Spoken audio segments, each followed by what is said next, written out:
Totally Pauly to Encino Man. Pauly Shore's comedy filled the 80s and 90s. Well, not, well, I guess 90s. And now the Weasel himself is back. And whatever it takes. You just it's all good, right? 80s, 90s, 300s, Natural Born 3000. Comics. That's a very good title, by the way. We're very happy to have you back. You've been funny your whole life, so I guess it goes back to the 70s. This is my next stuff that I'm selling. You know, we're as Jews, we sell our schmata. Is that what it's called? Schmata. But schmatas are close. Oh, you got Hazarai. You go to you peddling your goods. Yeah. We peddle our goods at all levels. This is it's a sketch comedy movie that's been airing on Showtime, and I'm very proud of it. It's called Natural Born Comics Miami. So tell me how you put it together. This is like, you know, you recently did another, you produced and did a whole thing a couple years ago, and now this. Yeah, Pauly Shore is dead, and then. So what goes into actually putting a whole thing together like this? I don't know. Just, you know, I mean, you're doing all these different things at once, but at the end of the day, when you see it play in front of a whole bunch of people, it's the best feeling in the world as far as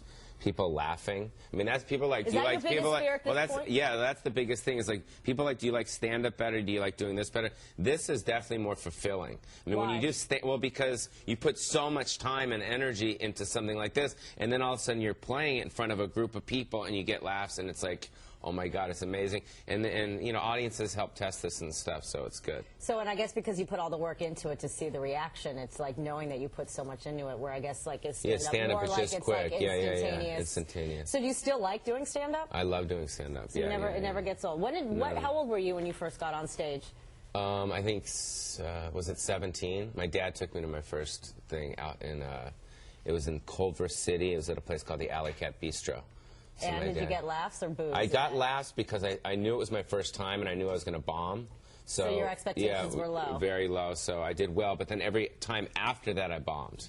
Really? Yes. Well, then at what point did it turn around for you? It still hasn't. I think, is that the mindset of a comedian? No matter how funny people think you are, you never think you're funny?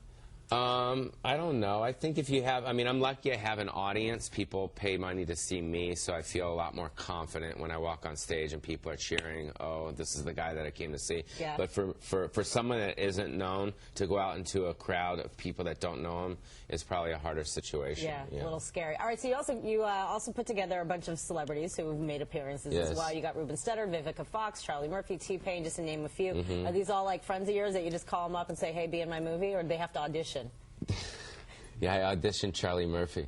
No, I don't know. It's just people, once you get the money for these things and you start moving and you get people scheduled, you find out what the bits are, and then you start placing people in the bits. But I wanted to do something, I mean, Natural Born Comics is me attacking every form that exists in the comedy world. You got stand-up, you got hidden camera parody. Me and Stephen Bauer do an amazing Scarface parody.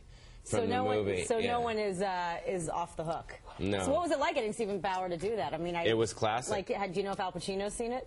I don't know if he's seen it. Do you think he'd have a sense of humor? Yeah, about I think he would. Yeah. You do? It's fun. It's a fun movie. It was on Showtime, and so what was it like doing everything in Miami? I mean, were you able to enjoy some vacation time there while you were working? Or no. So when you go there, you just go and you just knock it out and you do it. And it's I mean, Miami to me is one of the only places in America that represents freedom. I mean, it's a place of just fun, everything goes, you know what I mean? So, and that's why I wanted to do this for Miami. And this was kind of like, I've taken so much from Miami in my life. I want to give it back a little. Awesome. Well, thank you so much for coming in. Congratulations. Yes, and it comes out tomorrow. Natural Born Comics is in stores tomorrow. And coming up next hour, pop star being sued by her gardener. All right, thanks, Paul, for coming in. Up next on the Morning News, show off your guns, your arms this spring. We got the yoga moves to get you toned.